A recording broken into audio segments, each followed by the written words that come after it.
Saudara, Iran dan Israel telah menyepakati gencatan senjata. Tak berikutnya, kedua pihak bisa menuju ke meja perundingan. Sejumlah pengamat menilai, untuk menuju ke meja perundingan, kedua belah pihak akan berupaya meningkatkan posisi tawar mereka.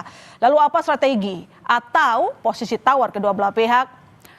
Dan meski fasilitas nuklirnya Iran telah dibom Amerika, namun Iran memiliki posisi tawar tinggi dengan penguasaan Selat Hormuz, saudara. Iran sempat mengancam menutup Selat Hormuz yang tentunya akan berpengaruh besar pada perekonomian global, khususnya di perdagangan minyak. Selat Hormuz memiliki peran vital. Lebih dari 3.000 kapal besar melewati jalur ini tiap bulan. 20% perdagangan minyak global juga melalui jalur ini. Dukungan dan kedekatan dengan Amerika membuat Israel mampu memberi tekanan kuat pada negara yang berkonflik dengannya. Dalam perang melawan Iran ini, saudara, Israel berhasil memengaruhi Amerika untuk membantu menyerang Iran. Pesawat bomber B-2 Amerika kemarin menjatuhkan bom berdaya ledak tinggi untuk menghancurkan 3 situs nuklir Iran di Fordo, Natanz, dan Isfahan. Lalu bagaimana nasib gencatan senjata Iran Israel kali ini? Bagaimana mereka berupaya meningkatkan posisi tawar di meja perundingan damai? Kita ulas usai tayangan berikut ini. Gencatan senjata Iran dan Israel yang diinisiasi Presiden Amerika Donald Trump telah berjalan sejak Selasa lalu. Namun banyak pihak masih meragukan kesepakatan gencatan senjata itu bisa bertahan untuk membawa perdamaian di Timur Tengah. Sebagian warga yang mengikuti unjuk rasa anti perang di Paris, Prancis menyebut kesepakatan gencatan senjata Iran dan Israel hanya strategi untuk mengulur waktu demi mengisi ulang persenjataan mereka.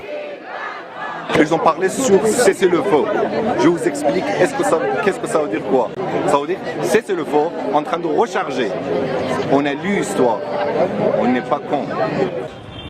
Sementara pengamat menilai kesepakatan gencatan senjata merupakan bagian awal menuju perundingan damai.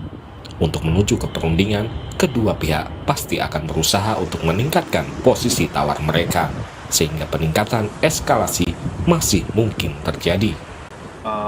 Dalam politik sebelum perundingan damai itu ada eskalasi menuju deeskalasi. Oke. Gitu ya. Jadi kita sekarang masih ceasefire, gitu kan, tapi belum ada perundingan. Nah, untuk sampai ke meja perundingan ini berarti masih akan ada upaya untuk saling meningkatkan posisi tawar. Nah, dalam rangka meningkatkan posisi tawar ini kemudian ya gimana caranya menunjukkan bahwa mereka ada di posisi yang lebih atas, mereka menunjukkan bahwa siapa yang lebih kuat dengan menunjukkan agresi. Isu nuklir Iran adalah alasan utama Israel dan Amerika menyerang Iran. Setelah Amerika berhasil membom 3 situs nuklir Iran, Presiden Amerika Donald Trump memastikan bahwa Iran tidak akan memiliki senjata nuklir lagi. Trump juga akan berunding dengan delegasi Iran pekan depan. I'll tell you what, look, we're going to talk to them next week with Iran. We may sign an agreement. I don't know. To me, I don't think it's that necessary. I mean, they had a war, they fought. Now they're going back to their world. I don't care if I have an agreement or not. The only thing we'd be asking for is what we were asking for before about we want no nuclear, but we destroyed the nuclear. In other words, it's destroyed. I said Iran will not have nuclear. Well, we blew it up. It's blown up. Kepala Badan Intelijen Israel menyebut selama masa gencatan senjata, pihaknya akan terus mengawasi apa yang akan dilakukan Iran. נמשיך לפקוח 7 עיניים על כל הפרויקטים שיש באיראן, שאותם אנחנו מכירים בצורה המעמיקה ביותר. אנחנו נהיה שם, כמו שהיינו שם עד עכשיו. Sementara parlemen Iran menegaskan program nuklir damai Iran akan kembali berjalan. Iran akan menangguhkan kerjasamanya dengan IAEA hingga lembaga internasional itu bisa menjamin keamanan fasilitas nuklir Iran. خود را به حراج گذاشت و به همین دلیل سازمان انرژی اتمی ایران تا تضمین امنیت تأسیسات هسته‌ای همکاری خود با آژانس را تعلیق می‌کند و برنامه صلح‌آمیز هسته‌ای ایران با سرعت بیشتری به پیش خواهد رفت. Amerika Serikat mengklaim telah menghancurkan situs nuklir Iran melalui serangan udara pada 22 Juni lalu. Namun banyak juga laporan intelijen yang menyebut fasilitas nuklir Iran masih kokoh. Tim Liputan, Kompas TV. Bagaimana kelanjutan dari kesepakatan gencatan senjata Iran Israel? Akankah keduanya bisa mencapai kesepakatan di meja perundingan? Kita ulas bersama Kepala Badan Intelijen Strategis TNI tahun 2011-2013 Sulaiman Ponto dan pakar hubungan internasional Unpad Teguh Rejasa. Selamat malam Pak Sulaiman, Pak Teguh. Selamat malam Indonesia. Selamat malam Indonesia. Ya, sekarang meski tampaknya tengah ada gencatan senjata, kita belum tahu pasti apakah keduanya akan berdiam, punya komitmen atau justru saling serang begitu ya. Pertanyaan saya ke Pak Sulaiman dulu. Gencatan senjata Iran Israel setelah berlaku, bagaimana Anda melihatnya? Bagian dari strategi peperangan atau benar-benar upaya diplomasi untuk mencapai kesepakatan damai? Kalau bagi saya pikir itu adalah upaya untuk kesepakatan damai. Karena bagi Israel, Iran itu bukan nomor one itu. Kita harus ingat bahwa Israel dan Iran itu baru mulai ribut itu setelah tahun 79. Israel punya utang budi terhadap Iran. Ketika Raja Kores memerintahkan mereka bisa kembali membangun Bait Suci. Lalu Ratu Esther itu juga dari orang Israel, orang Yahudi. Sehingga Netanyahu sendiri bilang kami punya hutang budi terhadap Iran. Sehingga Iran itu bukan jadi sasaran utama. Mereka akan lebih aman berdamai, kemudian dia akan lebih konsentrasi bagaimana menyelesaikan masalah Palestina. Itu yang akan mereka lakukan. Jadi kalau ini dia berdamai, ada tanda-tanda berdamai, saya kira dia akan berupaya untuk memenuhi apa saja yang harus dilakukan untuk perdamaian ini, begitu. Meski sebelumnya kita lihat ketika Presiden Amerika Serikat Donald Trump dengan PD-nya mengatakan sudah ada kesepakatan gencatan senjata, tapi faktanya yang terjadi Iran, Israel saling menyerang. Artinya Israel kan tidak begitu hormat begitu kepada Amerika yang sudah bantu. Itu kan sisa-sisa, buktinya sampai hari ini kan sudah tidak ada. Jadi waktu dia perintahkan ya masih perintah itu kan berjenjang sambung ke bawah. Perintah keluar ternyata di bawah belum sampai, dia masih menyerang. Oke. Nah tetapi sampai hari ini kan ternyata mereka patuh juga kan. Kalau Pak Teguh menurut Anda bagaimana dengan kesepakatan gencatan senjata yang sudah terjadi? Apakah ini bentuk dari keinginan perdamaian kedua negara atau justru keduanya sama-sama ingin mempersiapkan diri begitu, menyusun amunisi serangan berikutnya? Memang gencatan senjata ini bisa dimaknakan sebagai rehat sementara ya, karena sambil rehat ini masing-masing pihak akan mengevaluasi keberhasilan maupun kekurangan dari serangan mereka satu sama lain. Juga rehat ini memungkinkan mereka mempersiapkan lebih lanjut, misalnya menggalang solidaritas dari teman-teman di kawasan Timur Tengah, ataupun juga menggalang solidaritas dari pihak-pihak yang bersimpati pada mereka dari luar negeri. Tapi kalau saya perhatikan, Iran saat ini sudah siap untuk berunding karena dia merasa di atas angin, antara lain pemboman yang dilakukan atas 3 lokasi dia itu ternyata debrisnya minimal. Kedua, IAEA International Atomic Energy Agency tidak mengatakan bahwa fasilitas tersebut berbahaya sebelumnya. Kemudian Iran juga merasa yakin masyarakat dia berada satu padu dan Israel sedang kekurangan amunisi. Jadi sekarang tampaknya Iran siap untuk berunding, tapi tuntutan Iran ke depannya akan menggabungkan pertama pernyataan bahwa Amerika Serikat dan Israel adalah pelaku penyerangan. Karena itu Iran adalah pihak yang diserang, dan itu jangan salahkan Iran kalau dia melakukan aksi di Israel dan juga di pangkalan-pangkalan militer di Amerika Serikat. Dan saya perhatikan kalaupun nanti perundingan ini berjalan, Iran akan meminta klausul itu akan sejalan dengan kemerdekaan Palestina, dan nanti Palestina hidup berdampingan dengan Israel secara damai. Ya, siap berunding, tapi tampaknya dari penjelasan Anda, kesiapan berunding dari Iran tergantung Israel jangan sampai melakukan penyerangan gitu ya? Ya betul, Iran minta prakondisi adalah Amerika Serikat dan Israel itu mengaku bahwa mereka lah pihak yang menyerang lebih dahulu, dan karena itu Iran berhak mempertahankan diri sesuai dengan pasal 51. Ini adalah prakondisi, karena tidak mungkin Iran terpuaskan kalau prakondisi ini tidak diakui. Oke, baik Pak Sulaiman. Kemarin ada pakar menyebut sistem pertahanan udara Israel hanya mampu bertahan 12 hingga 15 hari. Dan gencatan senjata diajukan Amerika Serikat di hari ke-12 perang. Apakah ada kemungkinan atau potensi bagi Israel untuk reload amunisi mereka? Ya bisa saja, semua istirahat itu bukan bisa dimanfaatkan oleh persiapan ke depan seperti dikatakan Pak Tengku Resat tadi. Semua itu bisa dimanfaatkan.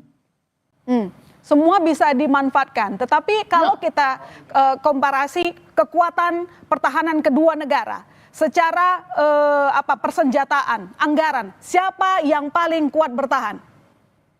Kalau kita melihat itu kita akan tidak bertanya siapa paling kuat, tapi siapa yang paling lama bisa bertahan menyesuaikan dengan situasi.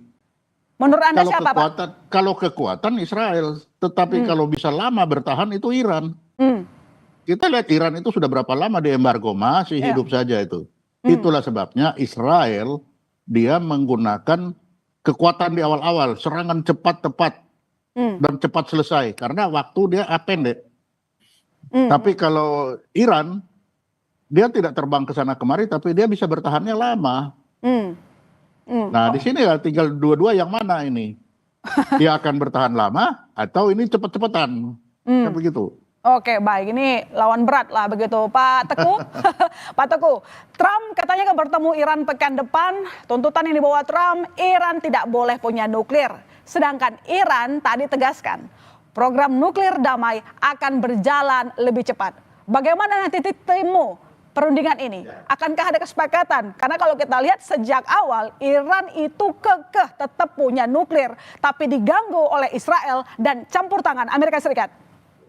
Baik, Iran saya pikir akan menolak berdialog dengan Amerika Serikat. Karena dalam bayangan Iran, dalam juga bayangan masyarakat di Iran, Amerika Serikat itu adalah setan besar. Setan besar itu Syaitanul Akbar yang kalau bernegosiasi itu pasti bohong. Kalau sudah kalau berkata bohong, kalau bernegosiasi akan ingkar, dan kalaupun nantinya terlibat dalam kerjasama itu akan menikung dalam lipatan. Ini adalah image yang sudah ada bukan hanya di kalangan pemerintah Iran, tapi juga di banyak masyarakat di Timur Tengah. Kemudian juga akan sulit berunding dengan Amerika Serikat karena dalam hal ini Amerika Serikat tidak adil. Kenapa yang dituduh itu Iran terus? Padahal Amerika Serikat dan Iran sama-sama mengakui non-proliferation nuclear non-proliferation treaty. Semestinya yang dihukum adalah Israel yang punya kemampuan nuklir lebih dahsyat dari Iran. Jadi kalau Amerika Serikat terus menekan Iran, itu artinya anarkisme dalam hubungan internasional. Tidak ada lagi multilateralisme dalam hubungan antar bangsa. Maka saya berpikir Iran akan menolak berunding dengan Amerika Serikat dan mengatakan saya akan bertindak seperti negara-negara lain yang tidak mengakui NPT. Seperti sudah ada contohnya Korea Utara, India, dan juga Israel itu sendiri. Jadi jangan coba-coba ganggu saya. Kalau ini sudah terjadi, maka klub nuklir akan semakin luas. Oke, kalau Iran menolak untuk berunding dengan Amerika Serikat, artinya perdamaian antar kedua negara justru semakin jauh akan terjadi. Tampaknya begitu. Dan untuk itu, bukankah pemimpin Iran sudah mengatakan dia siap berperang dengan Amerika Serikat dan juga siap berperang dengan Israel. Dan Iran sudah mendata pangkalan-pangkalan militer Amerika Serikat yang berserakan di Timur Tengah. Artinya ini main panjang kah, Pak? Seperti yang terjadi di Ukraina? Kalau saya perhatikan statement dari pemimpin Iran, tampaknya begitu. Karena mereka juga khawatir akan kemenangan Israel, bahwa Israel akan bergerak menuju Israel Raya yang wilayahnya melampaui Efrat, melampaui Tigris. Dan itu sangat luas, dan Iran tidak mau itu terjadi. Jadi sebelum itu terjadi, mumpung Iran sedang di atas angin, maka dengan koleksi peluru kendali yang dari hari ke hari makin tinggi kualitasnya, Iran siap berperang terus dengan Israel. Tentunya pada saat yang sama, Iran juga mengharapkan solidaritas dari negara-negara di Timur Tengah, karena mereka saat ini goyang. Tapi sebagian mereka mulai mengagumi kemampuan Iran untuk melakukan tekanan pada Israel. Artinya nanti teman sekutu dari Iran pun akan ikut campur tangan, atau bagaimana menurut Anda? Saat ini terdapat negara yang diam-diam mengagumi Iran. Mereka melihat bahwa sekarang Israel dan akan memberi dukungan begitu ya, yang tadinya wait and see malah akan mendukung begitu. Terdapat kecenderungan begitu, tapi ini kan tergantung pada kemampuan diplomasi rahasia Iran. Oke, baik. Pak Sulaiman, analisis intelijen Anda, Pak, soal nuklir Iran, benarkah sudah hancur seperti klaim Trump? Atau sebenarnya seperti yang diakukan oleh Iran, semua baik-baik saja? Saya pikir Iran itu kan juga bukan bodoh dia. Ya. Dia sudah belajar dari Irak bagaimana kalau satu itu dihancurin. Jadi kalau 3 saya pikir dia ada lebih dari 3. Itu satu. Yang kedua mungkin dia simpan itu tidak dalam 30 km, mungkin sampai 800 berapa 1000 meter di bawah tanah, itu kan jauh sekali. Dan dia punya kesempatan untuk berbuat itu. Jadi kalau dari sisi intelijen ya, kalau yang dia munculkan 3 itu, yang tersembunyi mungkin lebih banyak lagi dari itu. Karena dia bodoh, dia sudah tahu, dia diserang terus-menerus. Barang itu jadi sasaran, pasti dia sembunyikan. Yang menjadi center of gravity-nya dia. Pasti dia sembunyikan di tempat yang sangat rahasia, yang sulit diterjang oleh peluru sebesar apapun. Pasti dia sudah perhitungkan itu. Dan itu yang membuat mereka pede bahwa program nuklir akan tetap berjalan begitu ya? Atau sebenarnya kan yang kita lihat kedua negara ini saling perang narasi, sudah menghancurkan A, menghancurkan B, tapi keduanya juga menolak begitu loh Pak. Terjadi perang narasi juga kan, nggak cuma peperangan senjata di sana. Iya betul, jadi bisa saja dia kalau dia sudah bicara seperti itu bisa saja terjadi. Karena Iran sendiri kan sudah 60%. Ya. Sekali putaran lagi dia jadi itu. Sehingga pasti dia sudah akan menyembunyikan di tempat sangat tersembunyi yang sulit ditembus. Oke, baik Pak Teguh. Jika memang tidak ada kesepakatan, apa yang akan terjadi? Apakah bisa akan perang lagi? Atau malah meluas ke global? Dan apakah nantinya Iran berani menutup Selat Hormuz? Dan kalau dia lakukan, bukankah dia akan dimusuhi oleh banyak negara?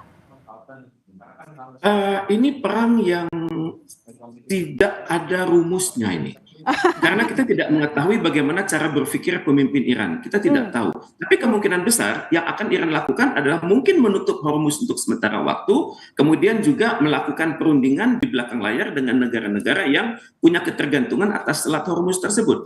Yang belum Iran lakukan adalah diplomasi publik. Jadi berhubungan dengan negara-negara di dunia untuk misalnya menentang sekiranya akan ada ekspor senjata lagi dari Amerika Serikat ke Israel. Dan tentunya tudingannya akan ditujukan kepada AIPAC, American Israel Public Affairs Committee. Jadi kalau sudah begini, kita hendaknya jangan hanya fokus pada Hormuz, tapi juga fokus pada kemampuan negara-negara dunia, misalnya menghasilkan sebuah resolusi yang sejuk di Dewan Keamanan PBB, tapi bisa menekan mereka untuk benar-benar. Pak, ngomong-ngomong soal PBB, Anda merasa apakah PBB bisa netral dalam kasus ini? Sangat sulit PBB netral karena Amerika Serikat merasa saya adalah negara yang terbesar mensubsidi PBB. Iuran Amerika Serikat adalah yang terbesar. Kemudian juga Amerika Serikat akan kompak dengan sekutunya di kelompok 5 itu. Kalau kita tidak percaya kepada PBB, artinya kan tadi Anda mengatakan ada 2 opsi. Salah satunya terkait dengan penutupan Selat Hormuz. Nah maksud saya Pak, tolong dijawab. Menurut Anda, beranikah Iran menutup Selat Hormuz? Kalau dia menutup, maka musuhnya banyak dari negara-negara lain loh Pak. Menutup untuk sementara waktu itu mungkin beberapa hari saja. Mungkin beberapa hari saja begitu. Tapi kalau misalnya soal perdamaian pihak ketiga seperti PBB itu mustahil terjadi, maksud Anda? Ya, diperlukan kerja keras dari Majelis Umum untuk meyakinkan seluruh dunia bahwa mereka harus bekerja keras untuk itu. Dan untuk itu kita memerlukan koordinasi antara Majelis Umum dengan Dewan Keamanan PBB. Di Dewan Keamanan PBB yang sangat memahami kasus ini adalah Rusia dan China. Dan di Majelis Umum yang bisa mengkondisikan negara-negara untuk kompak itu adalah Indonesia. Saya sangat berharap koalisi segitiga ini, Indonesia, China, dan Rusia. Karena di belakang mereka terdapat negara-negara yang tidak tahu harus berbuat apa, tidak ada inisiatif dan memerlukan kepemimpinan kolektif di PBB. Baik, terima kasih Pak Teguh, terima kasih Pak Soleman telah bergabung di Sapa Indonesia Malam. Kita berharap jangan sampai perang ini terlalu panjang karena yang rugi nggak cuma mereka, kita juga demikian. Selamat malam. Ya, betul.